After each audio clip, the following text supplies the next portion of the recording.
Hallo, schön, dass ihr wieder eingeschaltet habt. Bevor ihr euch wundert, wieso heute ein Video online kommt, obwohl heute eigentlich gar keins online kommen sollte, heute ist ein besonderer Tag. Heute startet nämlich der Vampathon 2023. Das ist ein Lesemarathon, der immer zur Halloween-Zeit stattfindet, jedes Jahr. Und ich hatte das bisher immer nur so online so ein bisschen verfolgt von den anderen, habe aber selbst noch nie mitgemacht. Aber dieses Jahr möchte ich mitmachen. Ich bin sowas von gehypt. Ich freue mich schon wirklich den ganzen Monat auf diese Zeit jetzt. Und ja, heute ist Tag 1 und ich möchte euch heute meine Leseliste für den Vampathon vorstellen. Der findet statt vom 27.10. bis 31.10., also bis Halloween.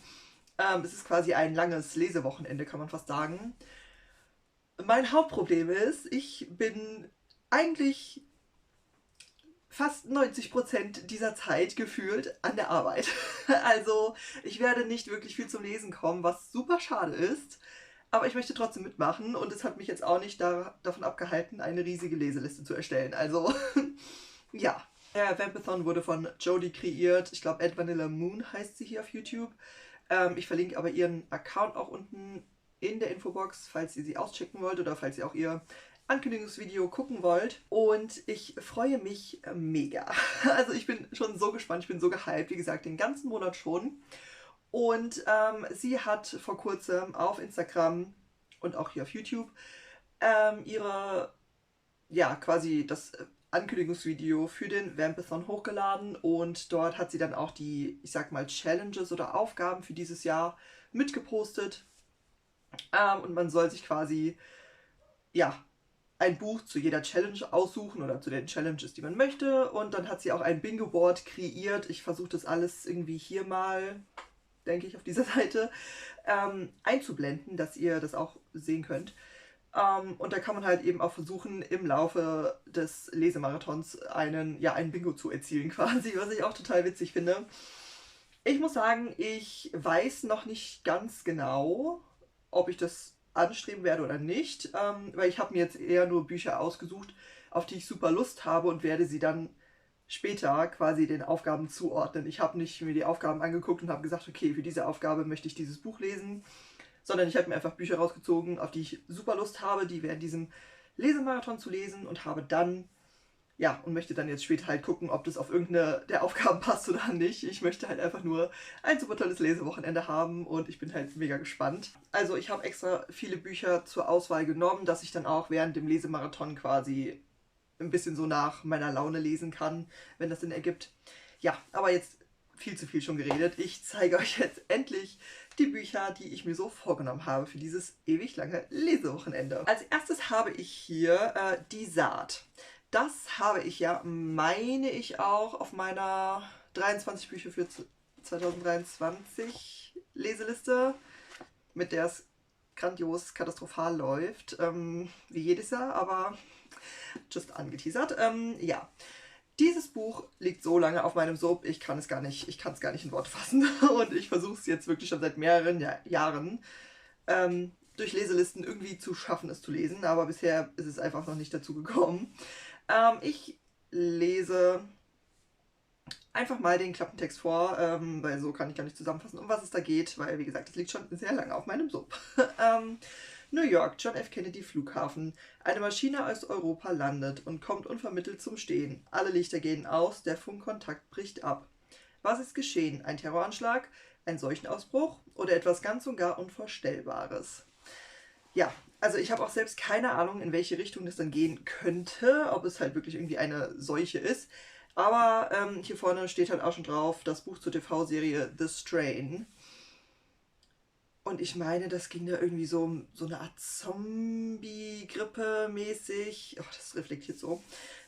Ich bin mir aber jetzt nicht so super sicher. Aber ja, das dachte ich mir, packe ich auch mal auf diese Leseliste. Vielleicht wird es ja dieses Mal was. Als nächstes habe ich ein Buch, was auf keiner meiner Oktober- oder Halloween-Leselisten fehlen darf, beziehungsweise ähm, eine Gruppe, die da nicht fehlen darf, nämlich Zombies. Ich habe hier einmal die Z-Akten von P.G. Connor. Ich liebe Zombie-Bücher. Ich war früher so süchtig nach Zombie-Büchern. Also es gab eine Zeit, da habe ich nur so Zombie-Sachen gelesen. Ja, und das habe ich tatsächlich noch auf meiner Leseliste hier liegen. Und hier geht es darum, dass die Zombie-Apokalypse genau vor einem Jahr irgendwie stattgefunden hat. Und der Protagonist, ist es ein Protagonist oder so? Ja, ein Mike, okay. Der Protagonist ja, hat sich bis dahin hat durchgehalten, hat sich gut versteckt, ihm ist nichts passiert. Dann sieht er aber eines Tages ein Flugzeug am Himmel fliegen, was halt eigentlich gar nicht mehr sein kann, da wir ja in einer Zombie-Apokalypse leben. Dieses Ereignis stellt ihn eben ja vor eine Entscheidung, die er treffen muss, ob er jetzt sich auf den Weg macht, um dieses Flugzeug zu finden, weil ja scheinbar dann doch noch irgendwie andere Menschen oder was auch immer am Leben sein müssen, oder ob er weiterhin in seinem sicheren Versteck bleibt. Ja, also ich finde, das hört sich total cool an und wie gesagt, ich bin ein Zombie-Buch-Fan, von daher bin ich mir ziemlich sicher, das könnte was für mich sein. Jetzt habe ich als nächstes, ich denke, auch ein Zombie-Roman, den habe ich auch schon sehr lange bei mir stehen, nämlich 900 Meilen, ein Horror-Thriller von S. Jonathan Davis.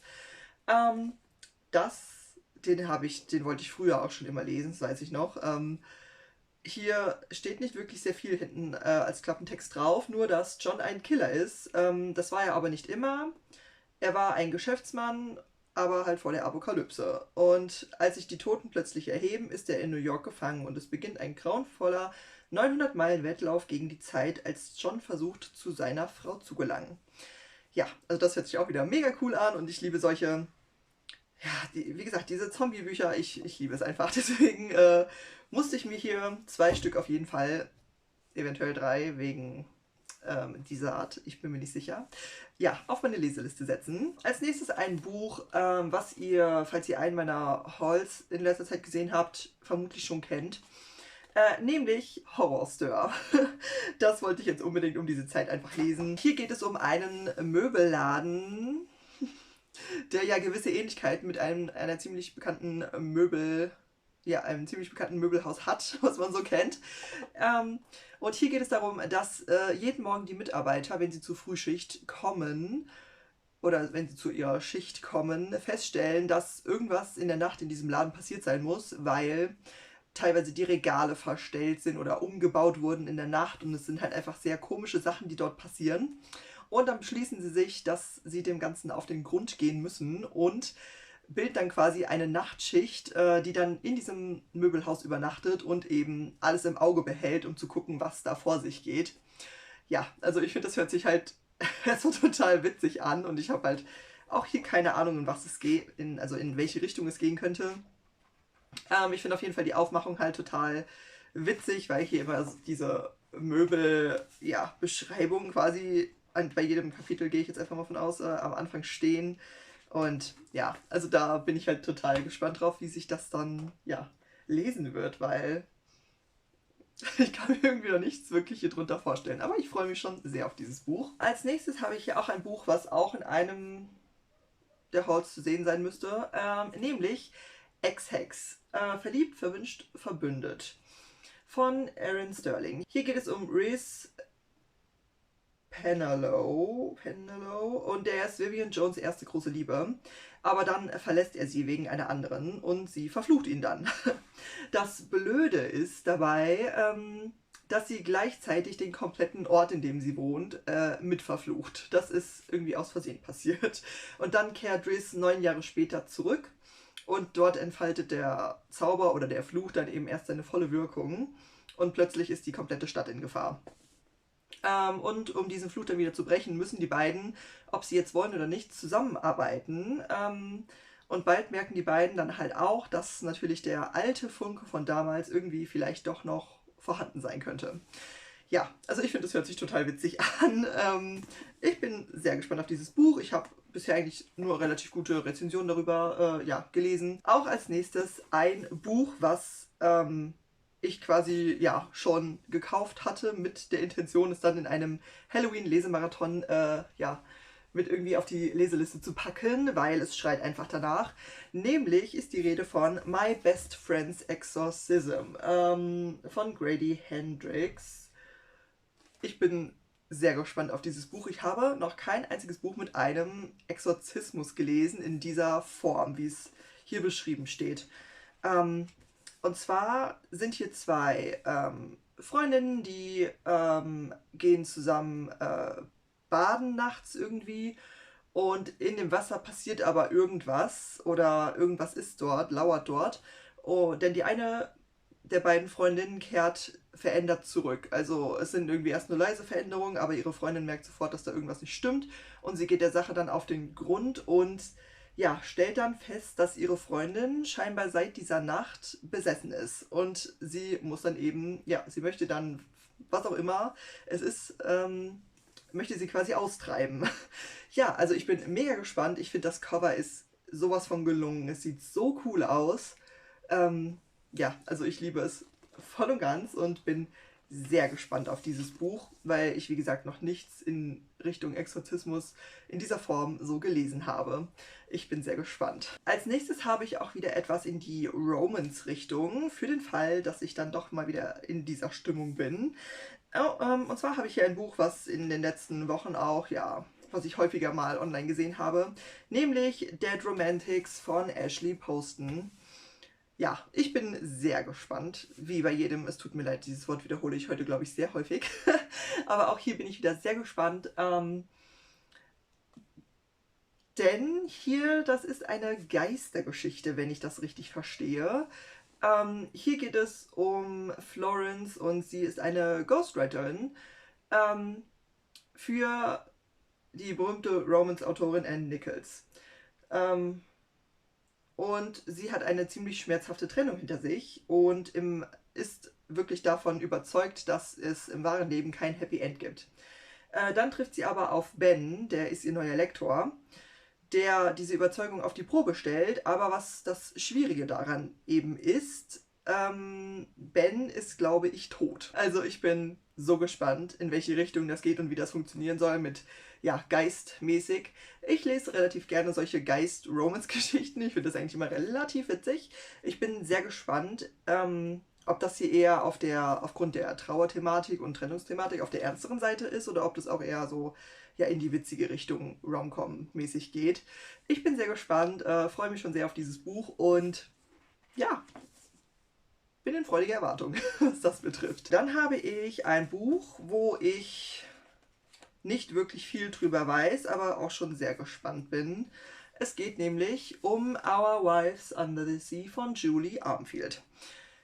Dieses Cover finde ich nach wie vor einfach nur grandios. Also es sieht so cool aus. Ich finde das so schön.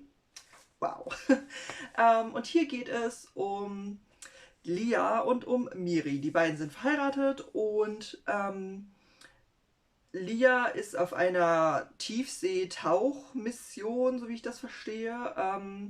Sie ist ein bisschen länger weg und dann passiert irgendeine Katastrophe oder es endet in einer Katastrophe, dieser Ausflug oder diese Mission. Und als sie dann nach Hause zu ihrer Frau zurückkommt, merkt die Frau sofort, dass irgendetwas anders ist. Also irgendwas scheint dort bei dieser katastrophalen Mission passiert zu sein, was ihre Frau eben zutiefst verändert hat.